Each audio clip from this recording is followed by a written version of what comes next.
Share చేయడం అయింది, copy కూడా ఇస్తాము. ఈ కార్యక్రమాలకు దిశానిర్దేశం చేయటకు అవగాహన సదస్సు ఏర్పాటు చేయటకు మన ప్రత్యేక అధికారి గారు వచ్చారు. తదుపరి ప్రత్యేక అధికారి గారు మీకు సూచనలు. అందరికీ కూడా నమస్కారం.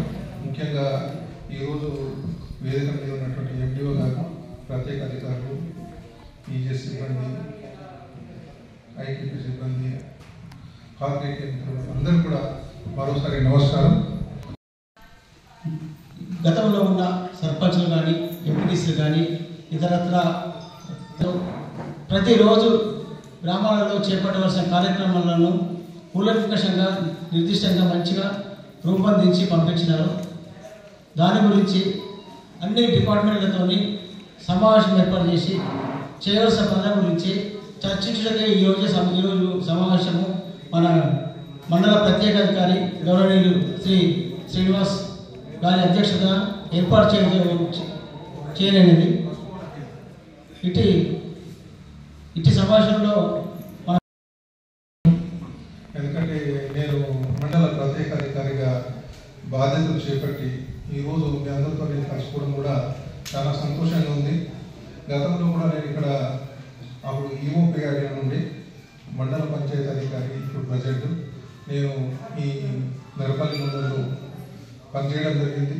నాకు మళ్ళీ ఇక్కడే స్పెషల్ ఆఫీసర్గా రావడం చాలా అనుకోని మంచి అనుభూతి కూడా కలుగుతుంది నాకు. ఎందుకంటే నేను ఇక్కడ పనిచేసిన ప్లేస్లో మళ్ళీ మీ అందరితో కలుసుకొని మీకు అందరికీ కూడా సేవ చేసే భాగ్యం నాకు కల్పించినందుకు ప్రభుత్వానికి కూడా నేను ధన్యవాదాలు తెలుపుతున్నా. ముఖ్యంగా ప్రతిరోజు మనము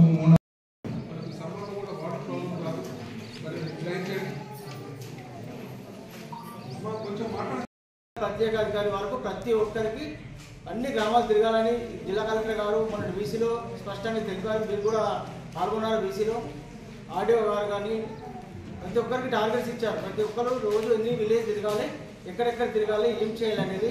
మన జిల్లాకు కూడా స్పెషల్గా 2 జిల్లాలకు ఒక ఐఏఎస్ ఆఫీసర్ని కూడా మనకు అలర్ట్ చేస్తారు. వాళ్ళు కూడా ఏ టైంలో ఉన్నా ఏ గ్రామంగా రావచ్చునో వాళ్ళు ముందస్తుగా ప్రణాళిక లేదు, సర్ప్రైజ్ విజిట్ చేస్తారు.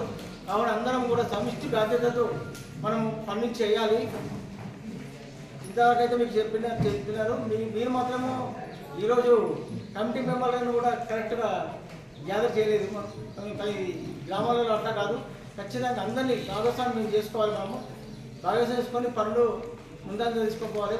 ప్రతిరోజు ప్రణాళికకు తగినట్టుగా ఫస్ట్ డే మాత్రం ర్యాలీని బాగా విజయవంతం చేయాలని కోరుతున్నాను. ఇప్పుడు మన మెడికల్ డిపార్ట్మెంట్ గురించి కూడా తీసుకోవడం జరిగింది. ఈ మీటింగ్ పచ్చదనము స్వచ్ఛదనము. ఈ మీటింగ్ యొక్క ఉద్దేశం ఏమిటి అని అంటే, ప్రజల భాగస్వామ్యంతో ఏ మీటింగ్ పెట్టినా కూడా డిస్ట్రిక్ట్ నుండి నేను కానీ అంగన్వాడో, ఆశా వర్కరో, ఒక సిఏనో, ఒక విఓఏనో, ఒక సెక్రటరీ చేస్తే అక్కడ ప్రజల ఏ మీటింగ్ అయినా కూడా ప్రతి ఎస్ఎస్జి మెంబరు అంటే కొంచెం కొంతమంది అపోహ ఏంటంటే ప్రైవేట్ అని బాగా చూస్తారు, గవర్నమెంట్ బాగా చూస్తారు అలాంటివి పెట్టుకుంటున్నారు. అలా ఏం లేదు. ఒక్కరు వచ్చినా కూడా ఫీవర్ అంటే మాకు సిమ్టమ్స్ ఉన్నాయి, మేము తీవ్రతని బట్టి ఎమర్జెన్సీగా టెస్ట్లు కూడా చేసి పంపిస్తున్నాం. అక్కడికి డెంగ్యూ ఏవైతే పాజిటివ్ కేసులు ఉన్నాయో మా దగ్గర ట్రీట్మెంట్ అయితే మేము చేస్తున్నాము. ఒకవేళ ఇక్కడ కాదు అనుకుంటే నిజామాబాద్ జీజీహెచ్కి పంపించడం జరుగుతుంది. ఏం వచ్చినా కూడా కొంచెం వ్యాధి లక్షణాలు వచ్చినా కూడా మీరు డాక్టర్ని సంప్రదించి ట్రీట్మెంట్ తొందర తీసుకుంటేనే తొందరగా క్యూర్ అవుతుంది. దానికి కంటిన్యూస్ ఫ్లూయిడ్స్ వెళ్ళడం కానీ రెస్ట్ కానీ అవసరం ఉంటుంది. ఏం కాదు, ఇప్పుడు బాగానే ఉన్నారు, చూడడానికి ఫీవర్ వచ్చింది కానీ టాబ్లెట్ వేసుకున్న బాగానే ఉంది, ఏం కాలేదు అనుకోకుండా టెస్ట్ చేసుకుని రక్త కణాల సంఖ్య తెలుసుకుంటేనే బెస్ట్. ఇంకా అంటే ఈ క్లీన్నెస్ అనేది మన ఇంటి నుంచే స్టార్ట్ అయితే బెస్ట్. ఇంట్లో ఇంటి బయటనే మెయిన్గా లేడీసే ఇల్లు క్లీన్ చేస్తారు కాబట్టి మీకు అలా చెప్తున్నా. ఇంటి చుట్టూ అంటే కూన పెంగళ్ళలో కానీ కొబ్బరి చిప్పలు, నీళ్ళ టైర్లు అన్నీ కూడా క్లియర్ చేయాలి. మరి ఇది గుర్తుంచుకోండి. మా ఐసిడిఎస్ తరపు నుంచి మా అంగన్వాడీ టీచర్స్ కూడా ప్రాతినిధ్యం వహించి ప్రతి ఒక్క గ్రామ పంచాయతీ సెక్రటరీకి సపోర్ట్ చేస్తారని చెప్తున్నాను. అలాగే ఇంకొకటి ఏంటంటే ఇప్పుడు అంగన్వాడీ కేంద్రాలలో ఎక్కువగా మనకు ఆరోగ్యలక్ష్మి భోజనానికి చాలామంది, అంటే మెయిన్ మా టాపిక్ చెప్తున్నానండి, భోజనానికి చాలామంది ఇంటికి టిఫిన్ బాక్సెస్ ఇవ్వమని చెప్తున్నారు. దయచేసి ఈ ఒక్క విషయాన్ని ప్రతి ఒక్క అధికారులు గమనించగలరు. ఆరోగ్యలక్ష్మి భోజనం అంటే సంపూర్ణ భోజనం, ఒక పూట భోజనము అంగన్వాడీ కేంద్రంలో తీసుకోవాలని చెప్పేసి ప్రభుత్వం సంకల్పించింది. కాబట్టి ఆ ఫుడ్ వేరే వాళ్ళు ఎవరు తినకుండా, కుటుంబ సభ్యులు ఎవరు తినకుండా ఆ గర్భిణి మాత్రమే, ఆ బాలింత మాత్రమే తినాలన్న ఉద్దేశంతో అంగన్వాడీ కేంద్రానికి వచ్చి మాత్రమే తినాలని చెప్తున్నాము. అది సద్వినియోగం చేసుకోవాలి ప్రతి గ్రామంలో ఉన్నటువంటి లబ్ధిదారులు. ఇంకొకటి ఏంటంటే ఆ గర్భిణి మనకు 9 నెలలు వచ్చిన తర్వాత అంగన్వాడీ కేంద్రం దూరంగా ఉంది అనుకుంటే ఆమె ఒక బెడ్ రెస్ట్ లెటర్ తీసుకొని వస్తే అది ప్రైవేట్ హాస్పిటల్ కానివ్వచ్చు, అలాగే ఖచ్చితంగా ఒక హాఫ్ అన్ అవర్ బిఫోర్ మనం వాటర్ ఎప్పుడైతే ఊర్లోకి ఇస్తామో అప్పుడు చేస్తారు మా వాటర్ మెన్స్. దానివల్ల ఏంటంటే సూక్ష్మక్రిములు ఏమైనా ఉంటే, బ్యాక్టీరియా ఏదైనా ఉంటే చనిపోతాయి. కాబట్టి క్లోరినేషన్ అనేది ఖచ్చితంగా చేయడం జరుగుతుంది. దీనికి కూడా మన యొక్క గ్రామం లోపల ఈ ప్రోగ్రాం లోపల కూడా 6వ తారీఖు నాడు ఏంటంటే మనకు చేయని ట్యాంకులు ఉంటే ఏదైనా ట్యాంక్ క్లీన్ చేసుకోవడం, క్లోరినేషన్ చేయడం జరుగుతుంది. అదేవిధంగా మన క్లోరినేషన్ అయిందా లేదా, లాస్ట్ పాయింట్ వరకు ఎంత వస్తుంది, 0.1 ppm ఉందా, 0.3 ppm ఉందా అనేది మనం క్లోరోస్కోప్ ద్వారా ప్రతి గ్రామానికి క్లోరోస్కోప్ ఇవ్వడం జరిగింది. దాని ద్వారా చెక్ చేసుకోవడం జరుగుతుంది. మా మంచినీటికి సంబంధించి కూడా 7 రిజిస్టర్లు కూడా ప్రతి గ్రామ పంచాయతీలో ఉన్నాయి. అవన్నీ మా సెక్రటరీస్ మెయింటైన్ చేస్తున్నారు. త్రాగునీరు అనేది ప్రతి మనిషికి అవసరం. కాబట్టి ఇంతకుముందు మన గౌరవ డిఎల్పిఓ గారు, ఎంపీడీఓ గారు, మన మేడం గారు చెప్పినట్లు మనం ఆరోగ్యం బాగుంటే మనకు అన్నీ బాగున్నట్టే లెక్క. డెలివరీ అయిన తర్వాత 2 months వరకు మేము ఇంటికి ఆ కుటుంబ సభ్యులు ఎవరు వచ్చినా కానీ ఇంటికి టిఫిన్ బాక్స్ని ఇవ్వగలుగుతాము. ఆ తర్వాత ప్రతి నెల 1వ తారీఖున NHED 1 అనేది జరుగుతుంది. అంగన్వాడీ కేంద్రాల్లో గర్భిణీకి, బాలింతలకు మనము పౌష్టికాహారంతో పాటుగా వాళ్ళకు ఎత్తులు, బరువులు, కొత్తగా నమోదు గర్భిణీలని ఎంట్రీ చేసుకోవడం అనేది జరుగుతుంది. అలాగే మళ్ళీ నిర్దేశితంగా అనుకున్న ప్లాన్ ప్రకారంగా ప్రతి నెల VHSND ప్రోగ్రామ్ జరుగుతుంది. అది హెల్త్ డిపార్ట్మెంట్ వాళ్ళతో కోఆర్డినేషన్ చేసుకొని ఆ VHSND రోజున శానిటేషన్ డ్రైవ్ని కూడా చేపట్టడం జరుగుతుంది. ప్రతి నెల ఈ కార్యక్రమం జరుగుతుంది. దాంట్లో విలేజ్లో ఇంకా ఎక్కడైనా శానిటేషన్లో ఇంకా ఏవైనా లోపాలు ఉన్నట్లయితే అవన్నీ గుర్తించి ఆ లోపాలని పూరించుకోవచ్చు. ఈ దాంట్లో కూడా మా అంగన్వాడీ టీచర్స్ పాల్గొనడం అనేది జరుగుతుంది. రోడ్ సైడ్ ఏరియా చూసుకుంటే అది జ్యూడిక్షన్ ఉంటుంది కదా, ఏ సెక్రటరీకి వస్తుంది, ఏ జీటీకి వస్తుంది అనేది అది చూసుకొని గ్రీనరీ అటు ఇటు ఉన్నాయా లేదా, లేకపోతే ఇప్పుడు సార్ చెప్పినట్టు రీప్లేస్మెంట్స్ ఇప్పుడు మధ్యలో గ్యాప్స్ ఉంటాయి కదా, అందులో చెట్లు నాటచ్చు. నర్సరీలో చెట్లు ఉన్నాయి, కావాలంటే నేను ఇప్పిస్తాను. సో మనం ఆ చెట్లు నాటచ్చు. నాటి ఇప్పుడు గ్రీనరీ వర్షాలు పడుతున్నాయి కాబట్టి ఇదే సమయంలో చెట్లు నాటాలి. ఇప్పుడు చెట్లు నాటుతున్నామంటే ఏదో ప్లేస్ చూసినాము, నాటేసినాము, ఈ ఇయర్ గడిచిపోయిందని కాదు. చెట్లు నాటిన తర్వాత వీటిని సంరక్షించాలి, అవి పెరగాలి, రైతు వేదికలో పెరిగినట్టు పెరగాలి, దానికి ప్రొటెక్షన్ ఇవ్వాలి మనం. లేదంటే ఈరోజు చెట్లు నాటించినాం, నెక్స్ట్ డే మేకల్ని పంపించినామంటే అయిపోయినట్టే. సో మనం కేరింగ్ తీసుకొని ప్లాంటింగ్ చేయాలి. చెట్లు పెడుతున్నామంటే కేర్ తీసుకోవాలి. చెట్లు అంటే ఒకటే రోజులో పెరగవాలి. మన చిన్న పిల్లల్ని కింది స్థాయి నుంచి పైదాకా పెంచుతామో అంత టైం పడుతుంది ఒక చెట్టును పెంచాలంటే. సో మనం ఖచ్చితంగా కష్టపడితేనే ఉండాలి. ఇంకొకటి గ్రీనరీ ఉండి మంచిగా ఉంటేనే రేపు భావితరాలకు మంచి వాతావరణం అందించిన వాళ్ళం అవుతాం. ఈరోజు మనం బతికేస్తున్నాం, మనది అయిపోయింది, హాఫ్ ఏజ్ అయిపోయింది, ఇంకో హాఫ్ అంటే అయిపోయినట్టే. సో ఇంకా పిల్లల పరిస్థితి మనము హరితహారం పేరుతో ఇంతకుముందు నిర్వహించినాం, కానీ ఈ సంవత్సరం వనమహోత్సవం పేరుతో ప్లాంటేషన్ చేస్తున్నాము. ఆ రోజున PPVలు కానీ, బృహత్పల్లి ప్రకృతి వనాలు కానీ, అవెన్యూ ప్లాంటేషన్లో కానీ, కంపోస్ట్ షెడ్స్ కానీ, క్రిమిటోరియాల దగ్గర కానీ, డంపింగ్ యార్డ్స్ దగ్గర కానీ, లేదా ఫ్లాట్ ప్లాంటేషన్లో కానీ, క్రీడా ప్రాంగణాల దగ్గర కానీ, ఇన్స్టిట్యూషన్స్లో కానీ గతంలో ఇంతవరకు మనం చేసిన దగ్గర ఎక్కడైనా రిప్లేస్మెంట్ అవసరం అనుకుంటే ఆ రోజున చేయొచ్చు, లేదా మనం ప్రతి సంవత్సరం కొత్త లొకేషన్స్ ఐడెంటిఫై చేసి మొక్కలు ఎట్లాగో నాటుతాము. ఈ సంవత్సరం కూడా నాటుతున్నాము. ప్లేస్ ఉన్న దగ్గర అయితే కొత్త లొకేషన్లో నాటడం 9వ తారీఖు రోజున కంపల్సరీ ప్రతి గ్రామ పంచాయతీలో చేయాలి. అదేవిధంగా ఈ 5 రోజుల్లో గ్రామాలలో పర్యటించి ఫస్ట్ డే ర్యాలీ చేసేసి ఎక్కడైతే వాటర్ హార్వెస్టింగ్ స్ట్రక్చర్స్ మనకు కావాలి అంటే ఇంకుడు గుంతలు ఎక్కడ అవసరం ఉన్నాయో ఐడెంటిఫై చేయమంటారు. కాబట్టి అలాంటి అవసరం ఉంటే ఐడెంటిఫై చేయగలరు.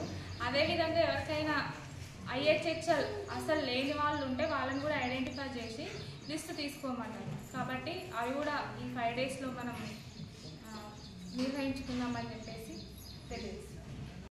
కార్యక్రమం గురించి స్టేట్ లెవెల్లో నుండి కూడా చీఫ్ సెక్రటరీ గారు, ప్రిన్సిపల్ సెక్రటరీ గారు, తర్వాత మా కమిషనర్ గారు, జిల్లా కలెక్టర్ గారు దీని మీద 3-4 రోజులు కసరత్తు జరిగింది. దీని మీద ఈ కార్యక్రమం పచ్చదనం స్వచ్ఛదనం, ఈ పచ్చదనం స్వచ్ఛదనం కార్యక్రమంలో భాగంగా మన దర్పల్లి మండలంలో మనం ఒక యాక్షన్ ప్లాన్ తయారు చేసుకున్నాం.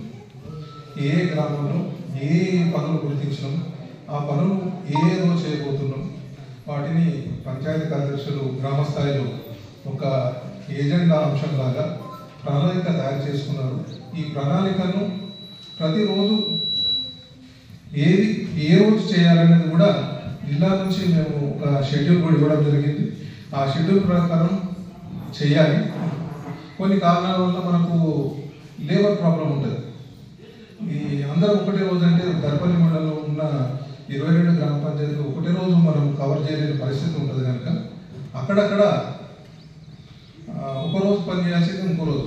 టోటల్గా మనకు 5 డేస్ ప్రోగ్రామ్ ఉంది, మండే టు ఫ్రైడే.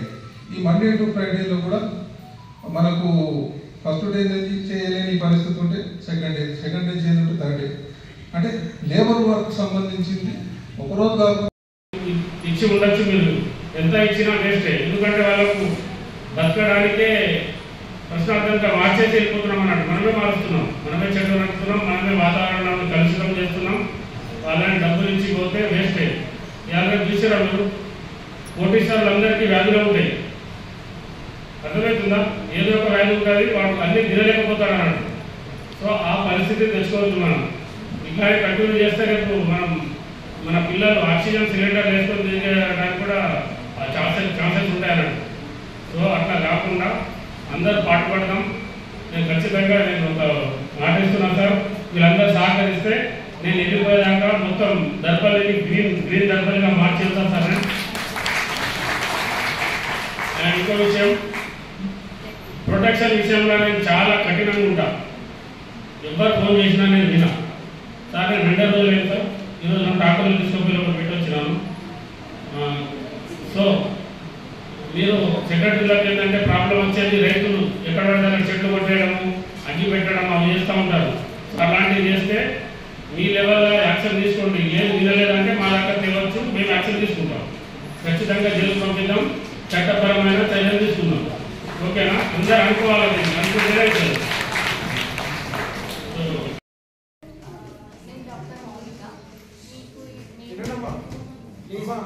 స్టార్ట్ అయినాయి ఆల్రెడీ. మేము ఆల్రెడీ జూలై నుంచే అన్ని స్కూల్ విజిట్లు చేసి చెప్తున్నాము. అంటే ప్రైమరీ స్కూల్స్, హై స్కూల్స్ అన్నిటి విజిట్ చేసి ప్రాపర్ హ్యాండ్ వాషింగ్ టెక్నిక్స్ నుంచి, చిన్నపిల్లలు ఉంటారు అక్కడ నుంచి స్టార్ట్ చేశాను మేము. Hand washing techniques environmental cleanliness అంటే నార్మల్గా జాస్ మీటింగ్ కూడా కండక్ట్ చేశాము. మీకు ఐడియా ఉంటుంది. అంటే గ్రామ పంచాయతీ వాళ్ళతో కలిసి ఊళ్ళో ఇట్లా నిల్వ వాటర్ స్టాగ్నెంట్ ప్లేసెస్ ఉంటాయి కదా, అలాంటివి ఉండకుండా ఏమేమి నివారణ చర్యలు తీసుకోవాలి అని చెప్పాము. ఫస్ట్ డెంగ్యూ అంటే ఈ మధ్య ఏంటంటే జ్వరాలు వస్తున్నాయి. కొంతమంది ఇంట్లో ఏం కాదు, ఒక 2-3 డేస్ టాబ్లెట్ వేసుకుంటాము తగ్గిపోతుంది అని చెప్పి కొంతమంది ఉంటారు. కానీ కొంతమంది మాత్రము చూయించుకుంటారు. ఇది ఏంటంటే చూయించుకోకుండా ఇంట్లోనే ఉండే వాళ్ళకి ఏమవుతుంది అంటే రక్తకణాలు కంప్లీట్గా తగ్గిపోతున్నాయి. నిన్ననే ఒక ప్రెగ్నెంట్ ఆమె డెత్ అయింది. ఆమె డెంగ్యూ జ్వరంతో డెత్ అయింది. అలా కాకుండా కొంచెం ఫీవర్ వచ్చినా కానీ ఏమైనా సింటమ్స్ ఉన్నా కానీ ఎందుకు ప్రజల భాగస్వామ్యంతో మనం మీటింగులు పెడతాము అని అంటే, నాకు మీకు ఎవరిది వాళ్ళు చేస్తుంటే ప్రజలు అందరు చేస్తారు, కానీ అది ఎవరి దృష్టికి వెళ్ళదు. అందరు వెళ్తే ఎక్కడికి వెళ్తుండ్రు, ఏం చేస్తుండ్రు అంటే లేదు మాకు ఇట్లా మొన్న కలెక్టర్ సార్ గారు చెప్పిన విధంగా మళ్ళీ స్పెషల్ ఆఫీసర్తో మరి ఒక మీటింగ్ ఇవాళ జరిగింది. దాంతో ప్రజల భాగస్వామ్యంతో ప్రతి ఎస్హెచ్జి మెంబర్ కానీ, సెక్రటరీ కానీ, ఆశా వర్కర్ కానీ, అంగన్వాడీ కానీ, ఊర్లో ఉన్న ప్రతి అధికారులు అనధికారులతో కలిసి ఈ పచ్చదనము పరిశుభ్రతలో భాగంగా ఐహెచ్హెచ్ఎల్ ఇప్పుడు ప్రతి మెంబర్స్ స్టార్టింగ్లో మేము సర్వే చేసినప్పుడు చాలామంది మాకు ఐహెచ్హెచ్ఎల్ లేవు అని చెప్పడం జరిగింది. ఎక్కడో వెళ్తారు, ఎక్కడో వెళ్ళినప్పుడు అది ఆటోమేటిక్గా మనకే, ఎవరికి కాదు మనకు, మన పిల్లలే అక్కడికి కూడా వెళ్తారు. కాబట్టి అదే మనకు అక్కడ ఈగలాని, అదే మనకు అన్నం తినేటప్పుడు కోళ్ళు వెళ్ళి అది తీసుకొచ్చి మళ్ళీ మనకు తెలియకుండానే వెంటకెళ్ళి వెళ్ళినా ఏది వెళ్ళినా కూడా అది మళ్ళీ తర్వాత అది మనకే అంటుకుంటుంది. కాబట్టి ఎవరింటి ముందట అయినా కూడా వాళ్ళు శుభ్రం చేసుకున్నారు అనుకో, వాళ్ళ ఇంటి కొందరు అంటా దర్పల్లి చార్జ్ నిన్ననే తీసుకున్నాను. అయితే ఇక్కడ చూసింది ఏంటంటే కొద్దిగా గ్రీనరీ అంటే ఏమనుకోవద్దు అంటున్నాను, గ్రీనరీ కొద్దిగా తగ్గింది. అంటే చెట్లు ఎక్కడ పడితే అక్కడ నరకడం చూశాను, దీంట్లో 2 డేస్లోనే చూశాను. నేను ఇంతకుముందు ఏర్గట్ల మండల్, కొమర్పల్లి మండల్ 2 మండలాలు చేసినాను. ప్రతి ఒక్క సెక్రటరీకి కానీ వీడియో సార్కి మళ్ళీ అక్కడ ఏపీఓలకు కలుపుకొని వర్క్ చేశాను నేను. ఆ 2 మళ్ళీ మోర్తాడ్ మండల్ కూడా ఇన్ఛార్జ్ చేశాను. 3 మండలాలకు ఈరోజు మీరు ఇప్పుడు చూసినా రోడ్ సైడ్ చూసినా ఎటు చూసినా మొత్తం గ్రీనరీ ఉంటుంది. సో అది యూటిలైజేషన్ మీరు చేసుకోరు. గ్రీనరీ ఎందుకు అంటున్నానంటే ఇప్పుడు సార్ డిఎస్పీ సార్ చెప్పినట్టు ఫుడ్, వాటర్ ఇవన్నీ కావాలంటే మనకు పచ్చదనం ముందు ఉండాలి. గ్రీనరీ ఉంటేనే మనం ఏదైనా సాధ్యపడుతుంది అన్నట్టు. గ్రీనరీ మంచిగా ఉంటేనే వర్షాలు ఉంటాయి, వర్షాలు పడితేనే ఫుడ్ రైతులు పండించుకోగలుగుతారు. సో అన్నీ లింక్ అప్ ఉన్నాయి కాబట్టి మనం ఖచ్చితంగా పచ్చదనంపై దృష్టి పెట్టాలి. ఇప్పుడు ఎట్లా అంటున్నానంటే ఇప్పుడు జీపీ వైజ్ ఉంటుంది, మొత్తం చేయాల్సిన అవసరం లేదు. జీపీ వైజ్ అంటే ఒక సెక్రటరీ హ్యాండ్ ఓవర్లో ఉంటుంది అది. సో వాళ్ళకి ఏ రోడ్స్ వస్తున్నాయి, ఎట్లా వస్తున్నాయి, అవన్నీ ప్లాంటేషన్ ఉంటుంది. సో ఆ